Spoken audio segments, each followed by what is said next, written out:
Hey, what is up, everyone? Killian and Flo here, bringing you the fifth Everything TERA podcast. What this is we take random suggestions and topics submitted the hashtag Everything TERA on Twitter, talk about a couple of upcoming topics, whether it be new PvE content, PvP stuff, things along those lines. But this week, what we're going to be talking about are several things with the new TERA implementations. Whether it be the casualization of the game to some degree with the new boss health patch, as well as the modeling system with these tickets, and we're going to touch up on the new the Champion Skyring Slam that's going to be going on March 8th, as well as everyone's favorite thing about TERA, desync and lag. So, for those of you who don't know me, I am Kilrian. I have most of my content on YouTube at youtube.com/Kilrian. I make PvE guides, a little bit of gearing up guides, gold making guides, things along those lines, as well as a Berserker PvP guide on TERA Today. My name is Flo. I'm a active TERA MMO streamer. I actually do a lot of competitive PvP.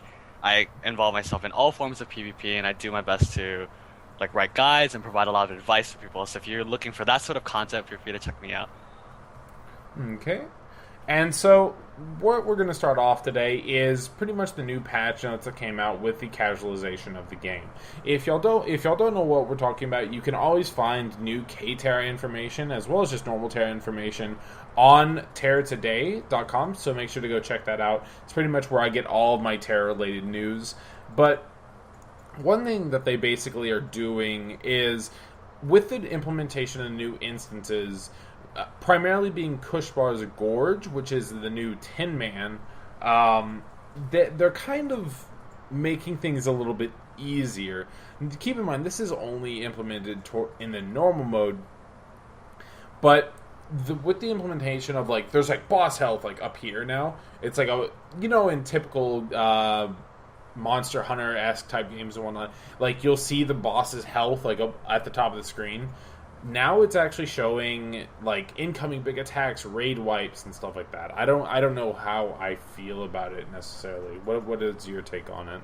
It's in a sense, this makes the new dungeons a lot easier.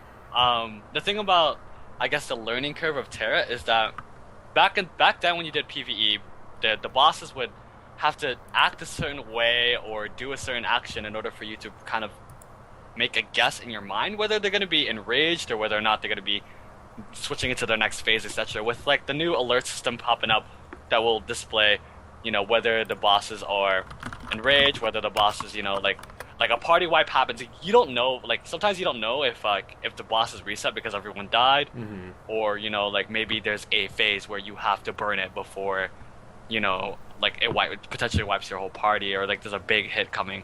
Yeah. And I think that people will probably take advantage of that, since it kind of makes the UI look a lot nicer. It makes it look a lot more interactive, and most importantly, people don't know if they killed the boss yet, and there's sometimes they're discouraged whether their DPS was even optimal enough to beat the boss in the first place. So it's kind of makes things easier. I mean, with that in mind, though, I'm not exactly sure if I like that, because one thing that's always kind of brought me into TERA is the fact that it does have that challenge, and to where it's cool that they're showing people and giving a little bit more interactiveness to the kind of boss fight, like you said, but at the same time, it's we busted our ass, basically, had some wipes and stuff like that, to make sure that we could actually learn the content, learn the boss fight, and learn all those tells, rather than just staring at a boss's health bar telling us when something's going to be happening. So I don't know if I agree necessarily with it being purely good, but from what I understand, it is only normal. What I think, though, is that if they're going to be ending up doing that, they may as well put a question mark on the boss's health bar. You know what I'm saying? When you're first down in the dungeon, that way you don't know how much health they exactly have. Cause that sort of system, I feel it's from a console game kind of system. You know what I'm saying? When you do an RPG and you're doing a brand new boss, and then you're how much HP do you think it has? I'm sure people have stared at the health bars in the past, but I feel them really spelling out, I think that spelling it out kind of makes it in a sense easier, and not following the whole challenge and hardcore sense. Yeah. But at the same time, though, even if you see it, are you going to be able to avoid it anyway? You know what I'm saying? So I don't That's really true. think it affects the challenge at all. If the mechanics are hard enough, and it depends on how quickly they announce it. Like if it's like 5 seconds before the big attack, or like 10 seconds before the big attack, or like it even showed a timed attack, which kind of made me like a little bit iffy. So it's like, oh, laser will happen in 30 seconds, like something like that. I wouldn't like that. But on top of what they're doing with the announcement system that they're going to be doing, whether it be the Enraged or the Raid Wipe abilities and things like that, they actually have it to where after you engage a boss in normal mode, after 6 minutes, you get a full HP/MP restore. After 8 minutes, it reses all the dead players. And then after 11 minutes, you get 10 seconds of immunity. Like, that seems a bit overkill. I know you've done Kushbar's Gorge, so what was like... Were the boss fights that long to begin with? The thing was that, it was actually really easy. Like, I was doing it on my Reaper. My Reaper has no gear. Like, it's got, like, Steadfast. And it's just going into these new dungeons. And it wasn't even so bad, but I can see why they're doing it. Like, they want to kind of... What they're doing is making the game easier for people coming into the content. Not in a sense of... Like, they're making a big distinction between easy and hard. And I think that that's not necessarily a bad thing. But at the same time, it's like... My experience of normal to hard mode is terrible. Like you go into, for example, you're going in a Manias Core. Manias Core normal, it's already easy enough. Face tank everything. You're like, it really gives a bad impression of the hard mode. They're like, oh, if the normal mode is this easy, then the hard mode must not be that bad. No, it's horrible. There is such a huge distinction, and I think that them doing this is a bad idea because it's you're not learning at all. And if you're going to go into the hard mode is going to be devastating, and you're going to think you're not going to be able to do it. It's not good. But at the same time, though, I feel like this implementation is good for people that pug. You're going into normal modes and you're just pugging it. Like, you don't trust everyone there. At least have the game help you a little bit. Like, I don't see that as that bad of a thing. Yeah, I can see that. As long as they don't bring this kind of implementation over to the hard mode, I think it'll be fine. Because I personally haven't done Kushbar's Gorge, and so them saying like a 6-minute timer, an 8-minute timer, an 11-minute timer, I'm just like, dude, like, Queen was a 15-minute timer on Enrage, on the second phase, and that was when we had like terrible gear and like terrible DPS. Yeah. And so like an 11-minute timer on normal mode, I'm just kind of like, something's kind of weird here, So overall, with that in mind, with the implementation of that, I don't think it's a bad direction that they're giving it to the normal mode. I personally am not a huge fan of casualizing things, of giving people raid warnings and stuff like that. I've never enjoyed that kind of thing because I like the immersive and just like hard content. But I think the people who do come in and just want to play on occasion, and like you said with pugs, I think that it is a good direction. So pretty much wrapping up that whole topic with the casualization of the game and the implementation of the 10-man Kushbar's Gorge changes and whatnot, we're going to move on to another thing that actually has been introduced into TERA recently, being the ticket exchange. And this is purely for those people who are into cosmetics. Myself for sure, if you look at my inventory right now, or here, let me pull out my totes. I have a plethora of random outfits and stuff like that. So this is definitely something that kind of meshes with me.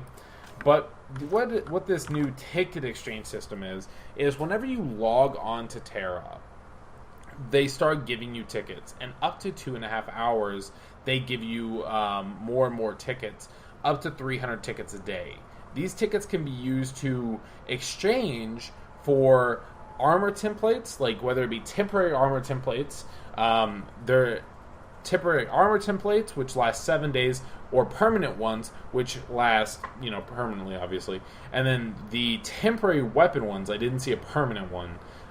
So with this implementation of like these tickets to get cosmetics, like what do you think their goal was with this?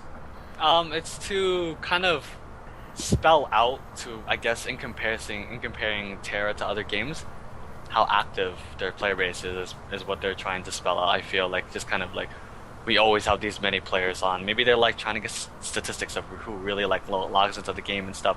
But not only that, but like maybe it's a chance for like maybe it's an economic opportunity. You know what I'm saying? Those armor templates are probably sellable.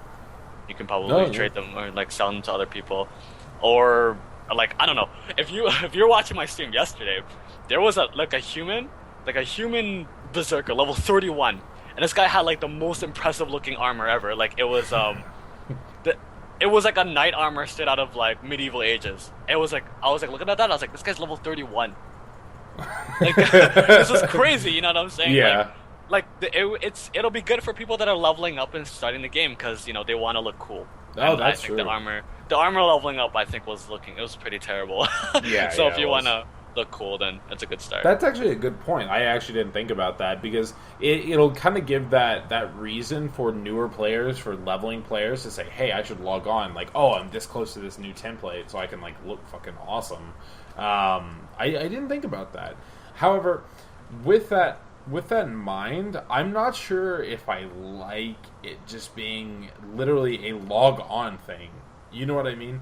Yeah. Like the fact that the permanent templates, by the way, the permanent templates cost 5,000 tickets. If you can get 300 a day, how many would that be? That would be like almost 20 days or something like that, just to get a single permanent one. And so it's kind of like the fact that it's promoting just AFKing, like logging in and just AFKing, which I guess nothing's wrong with that, but the fact that they're basing it solely off of time spent in game is kind of flawed to me. I mean, I could see if there were like some dailies involved, or maybe even just cutting it down to like an hour a day and then have like you can earn this many from dailies, because then it's just not about logging in every day and then just AFKing for that amount of time. It would actually have you go out into the world of TERA in comparison to just sitting in Velica or Velica outskirts, like I sure as hell do. I think that like the developers are just kind of giving something to the players. Like you're happy to get it, because I think that people want to look cool, but they don't want to put the effort into getting their items. That's why people use the cash up and stuff. Like if you know about how like like you were remodeling your gear in the past, you had to get a certain piece and like switch it off and whatever, and you didn't really like it. You know what I'm saying? Like, oh, I don't know if I really want to wear this anymore, and it's just like, well, that's why like the cash up cosmetics are cool, but people can't afford that either, so it's an alternative, and I think that not necessarily a bad thing. It's just I don't know, just a reason for them to give us free shit, to be honest. Well, that's definitely going to be a lot of new players, and a lot of players are going to be happy with just getting more free stuff. I don't know if it's just a ploy to keep people online, or if they're really, like you said, that they're trying to really keep people active in the game, or rewarding active players. But it might be a ploy to spike their numbers and whatnot. I could see that's what I see exactly. I could see my that. statistics are up all of a sudden. Look how many players I have online. My game is still alive. You know what I'm saying? Yeah, yeah. Watch. After they release this in North America, we now have this many active players. So I think that'll be interesting, and I hope some of the templates that they bring out are actually really cool looking, because and especially if they're not items that you can get in the cash shop, because then that'll create a very unique. It'll add more uniqueness rather than just a straight up like outfit that you get out of the cash shop. Like, oh, this guy bought that. Oh, this guy did that. It's like, oh, this guy spent some time and actually, got this by playing the game. All right. Wrapping that up, guys, now we're going to be moving on towards a lot of people, and this is finally some NA news rather than strictly K-TERA. A lot of people have been wanting us to talk about the Skyring Slam Tournament. We did this previously, I think, in the second or third Everything Terra podcast, but now that the teams have actually showed up and whatnot, the rosters have been filled. We're going to just touch on it because we've already gone over it before, but I'm definitely looking forward to it. What about you? I'm actually going to be doing a lot of commentary. It's going to be my first time doing like kind of like a play-by-play talk of what I think is going to be going on in each match, and just kind of like a lot of people watch threes and they get so excited, but at the same time it's like commentary for that. I mean, EnMasse does a great job just hosting the game and stuff, but I think that they don't know enough about the game to really explain everything, right? And I think when people watch it, they wanna. It's like when StarCraft first picked up. You're watching StarCraft and you're like, oh, this is so cool, but then you're like, I don't know what's going on. Yeah. And at the same time, like, people want to know what's going on. If people like understand what happens, then it'll just be more interesting. So it's like my first time working with EnMasse, like legitimately, and I'm hoping that just kind of like escalates, and I hope that this encourages more people to want to do this sort of thing too. So I'm really looking forward to this Skyrim Slam. Hype. Everyone keeps saying hype. I'm like, yeah, it's 3v3 tournament. Last year I was part of that one. This year I want to watch this one. So he's retired. All of the teams didn't want him, and so now he's just looking to be on the bench, just like League of Legends. This is the worst feeling in the world. This is the second tournament I've missed like ever. Like, I haven't missed this tournament since 2012. So this is like, fuck. You know what I'm saying? Yeah.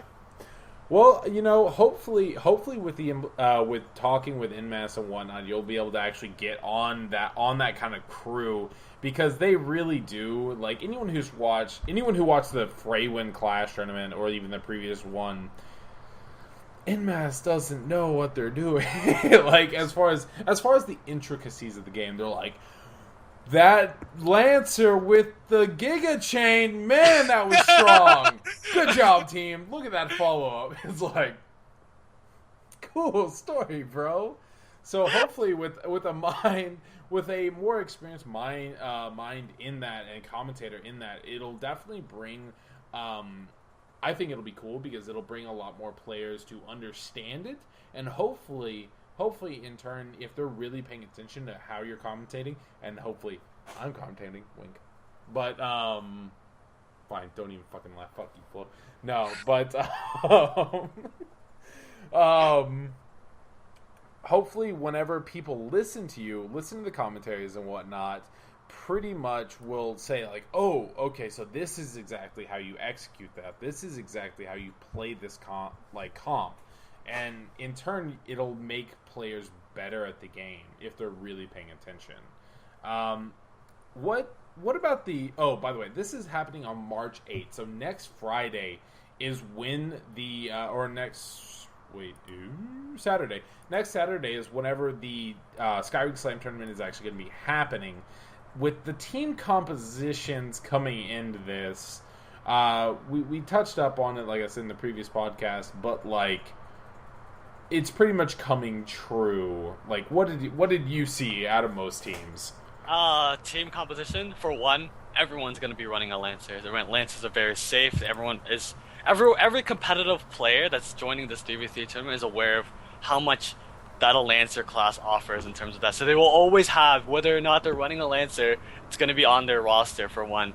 And then for two, all the big names, I expected all the big names to be a part of this tournament, and so I have my personal bias of who I think are the favorites of the tournament and who I think is going to come in. Mm-hmm. Even though, in the back of my mind, what I really want is a dark horse to just sweep everyone off their feet. Like, oh, dude, that'd be so cool. That's something I always want to see, because I used to be considered a dark horse, so I want like people to be, like, oh, I didn't expect those guys to win, and I'm like, oh, what a coincidence, me neither. That would really make things exciting. So you know who would be like that? Like, y'all faced against them, Super Shishimi Pals or whatever in the gaming clash.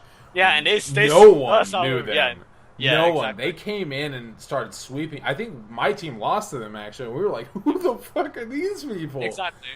So if something like that came in, I think that would be awesome, and especially if they're... I mean, it's not likely, but if they bring in a new composition that starts to, like, compete with other players, it's gonna, like... I really hope that some people are going to be, some names are going to start popping up. Some names other than, right now you can be like, oh, Gold, oh, Hyman, oh, Lucky, Mudkip, whoever it may be, Mayfair, etc. Like, everyone knows those names. If some really quality players just pop out of fucking nowhere, like, they might be solo queue champions, and for all we know. If they pop out, I think that would be an absolutely awesome thing to pretty much see. But in the end, my expectation is some of the bigger name teams, with Mayfair and like Full Res running, what was it? Lancer Sork, Lancer Warrior, most likely. Yeah. Lancer Sork, Lancer Warrior. Some of the bigger names pretty much just sweeping it.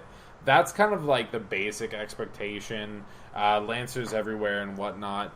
But hopefully with, your commentary as well as, some unknowns coming in, it'll be a good Canyon Clash because EnMasse they haven't paid attention to 3v3s. I think what a lot of people don't realize is the player mindset when it comes to tournaments. And I've been a part of every tournament. I've seen every tournament happen. And one of the biggest things that happen is people throw so hard. There's so much expectation, and players are so used to playing the game without these expectations. And once people start building up hype, here's who I think's gonna win, I'm gonna win. People get so caught up in it, and they just panic, and they just snap. And so you're gonna see people that you don't expect to win are gonna happen to win because a lot of people don't give a shit, like, honestly. But the people that do give a shit because of the ego and everything, like, that's when things really pick up, and like you're gonna see teams come out of nowhere start winning. Not to mention single elimination. Yep, the single elimination is so much pressure now, and people are gonna be like, I'm so scared of Giga Chain Cheese, blah blah blah blah blah. But you don't expect everyone to execute that. Someone's gonna miss one. It's gonna happen. Someone's gonna miss a chain at the worst moment possible, and then they get demolished because of that. You're gonna see this pain trade coming out of nowhere because you missed that skill. Yeah. And it happened last tournament. It's gonna happen again. You know what I'm saying? Like, I'll give you an example. Last DVC tournament, I was in the finals. I expected to win.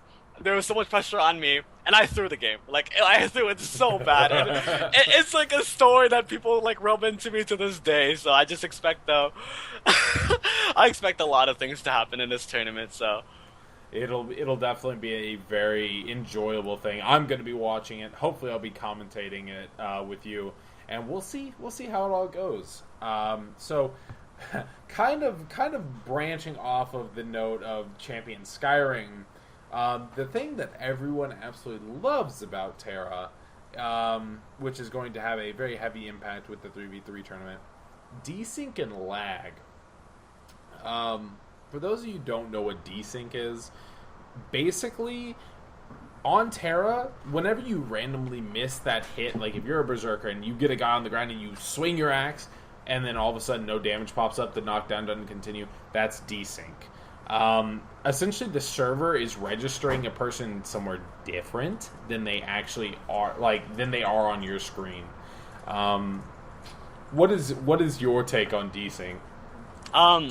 My take on desync is that it really is one of the major things that's holding back TERA from truly being a competitive like PvP game. Like, just having the fact that you've done everything in your power to ensure that you've landed a skill in a sense where you've held the target in place and you've been preparing this entire time to make sure that you want your skill to register, and then it doesn't, and it really turns you off from the game. You're just kind of like, fuck this game. You start getting really frustrated because obviously, even from your take, you're a Berserker. You have to put all this effort into landing a skill. You're like setting it up. You hit your Doom skill. You hit your Fear. You've like held them down. There's no possible way for them to escape. You go through all this trouble. You roll in. You hit your evasive smash skill. Nothing happens. Like, oh, there's my skill that I've used every buff possible to make me the maximum possible strength. I've held them down as much as possible, and then your skill doesn't register, and you're sitting there like, why am I playing this game again? Like it's one of the things that is really punishing to the average player, which really sucks. So every single person has had that experience with it, especially if you're an avid PvP player, whether it be Champion Skyring or even Corsair Stronghold, Freywind Canyon, even in duels. this happens actively. And it's like you said, it is one of those major flaws in TERA, which is holding it back from being in my opinion, almost a flawless PvP game. Keep in mind though, desync, a lot of people are like, oh, lag. But desync is very different from lag. Though they are similar and they do overlap in certain ways, lag actually will delay the skill usage. So people need to understand that those are two very different things. So it's not just your ping. So you don't go upgrading your internet on an instant the moment that you start desyncing or whatever, or your hits don't register. Overall, with how it affects TERA in such a negative way, I hope that people understand that it's not something that EnMasse can do or change, or Gameforge can change, because I know that they get a lot of flack from this. Because in the end, it's actually a flaw in the Unreal Engine. For those of you who don't know, TERA does run on the Unreal Engine, and it ends up being an actual networking issue. What is your take on what Bluehole can do and whatnot with it? They've made multiple attempts to kind of fix this problem. What they've done is, if for those that don't know, when before 3v3 came out, they've had a 5v5 platform, and that 5v5 platform, believe it or not, was a test platform for them to kind of control lag on their part too. So Champion Skyrun has always been the safest place for you to do, one of the safest places to do PvP at, along with instance PvP in general, because it really helps control that problem from happening. It's helping people to load up with each other a lot better, in terms of the blocks and such, and it's just kind of they've made efforts to try to fix the problem themselves. It's kind of new since TERA was a game that they've originally developed, for their country with their networking, and with TERA on NA, and then TERA on NA basically means that we're going cross-continental. We're going to be playing with people that are in South America at that point. So that problem is going to happen regardless. We can't really control that, but they are still trying to make efforts on it, and EnMasse is still trying to improve their servers. You see them refreshing it all the time, their maintenances and such, so they're trying to fix it on their end, and hopefully they can make some efforts on it. I think it comes down to poor optimization as well, just through Bluehole, though they are putting a lot of effort forth. Hopefully, you know what? I could see, though, as TERA continues to grow, because new players are coming in every single day, as TERA continues to grow and get all this money that they are from the cash shops, to be honest, I could see a patch coming in one day, just being the desynchronization of characters has been fixed. If something like that were to come in, my God, do you know how many people would just be flipping out and going crazy? It would be awesome, because it's finally I landed a skill and it works, no matter what I do. And I think that, what people should, really take from, desync and such is that, you should just chill out, if desync happens. It's something that not exactly you can control, not exactly the person that you're hitting is could control, and not exactly, the game either. It's just, this is something that's kind of, you're gonna have to accept. I'm sorry, it's one of the many tolerances you have to deal with in the game. Yeah, and especially, a lot of people need to just understand what desync is, how it works to some degree, because you can understand. I'll notice sometimes when my skills are going to desync, before I even go for the hit and stuff like that. It takes enough active playing and just noticing the small details in which desync might happen. A lot of people, as a berserker, you're flattened. If you tap flatten extremely fast after your a staggering strike or something like that, that you might see their character kind of bounce in a different direction. Sometimes they're there, but I'd say like 50% of the time they're not actually there. They're desynced in a different direction. It depends a lot on, like, you have to really learn your class and understand how to adapt to desync. Don't get me wrong, as a berserker, I probably have the worst time with desync out of any class, in my opinion, at least. But and it's lost me games before, it's lost me kills before.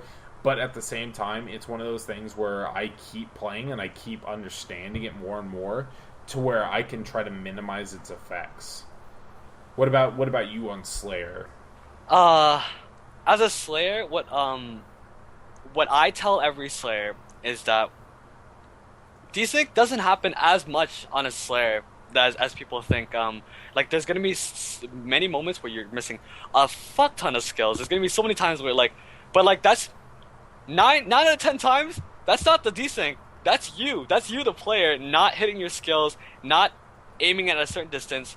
There's a reason why Slayer and Berserker, for that matter, are really niche classes in a sense where you have to really know your class in and out. Everything from your ranges to your positioning, like, those are the such really key points in the difference between a good and a bad Slayer. But at the same time, though, when the desync happens, you just kind of have to really hold yourself.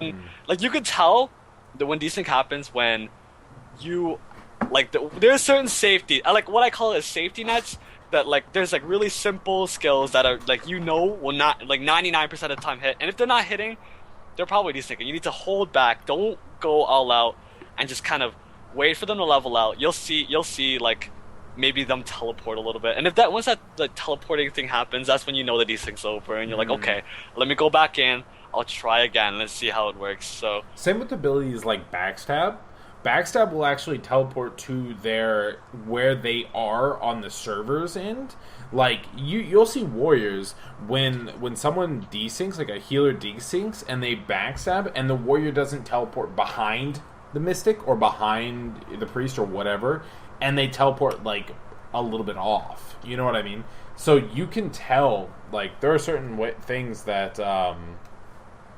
that'll pretty much give you a tell on saying desync is happening, you need to be careful, don't blow everything. But in the end, I think desync is one of those things where as long as you keep playing, as long as you don't let it put you on tilt, because that's the biggest thing, is people all miss a skill and I'm like, fuck everything, I'm done. You are the most high string person ever. Like, when things happen to you, you're just like you just flip your desk, and it happens to me too. Like, you'll see me, and then I'll just try to hold back my frustration. I'll just bottle it up, and then I'm like, all right, let's just keep going, just keep going. I'll get this. Like, I know when to get it. Like, you have to be persistent, which is, like, the most important thing. So I think it just needs, everyone just needs to. There's a rager inside all of us. And whenever desync happens, just understand what has happened. Make sure that you don't screw yourself by going hard or anything like that. And with desync, hopefully in the future we'll be seeing a fix to it. It's definitely, we could rant on desync for another 3 hours because we've all had so much experience with it.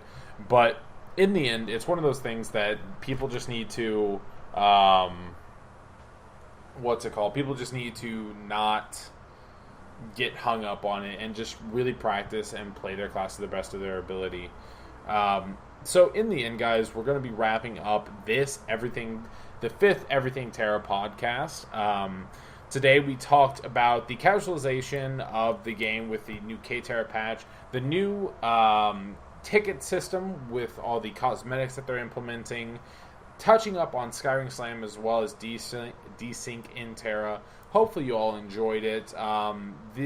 We will be doing another Everything TERA podcast because it is weekly, so you can expect that to see next Saturday. It kind of changes from day to day, though, as far as the timing on Saturday. Hopefully you enjoyed it, guys. My name is Kilrian. I have content on YouTube, so make sure to check me out on youtube.com/Kilrian. Make sure to follow me on Twitter, which will automatically update anytime I stream and or upload a video on YouTube at Kilrian, and as well as facebook.com/Kilrian. And guys, thank you for watching. My name is Flo. If you're looking for any content in terms of just kind of like me having my random like comedy adventures or any sort of like PvP, especially competitive PvP, feel free to follow me on Twitch, on Twitter, and on Facebook at Florero. That way you can see me come up on your email updates, etc. for when you want to see me. Yeah. That was a great plug. I'm sorry, I'm not used to this. It's just something I do often. It's all good. Yeah. Thanks for watching, guys. Hopefully you enjoyed it. Make sure to submit your topics. Hashtag everything TERA. Catch y'all next week. Yeah, thanks for watching. Peace out, everybody. See you guys later.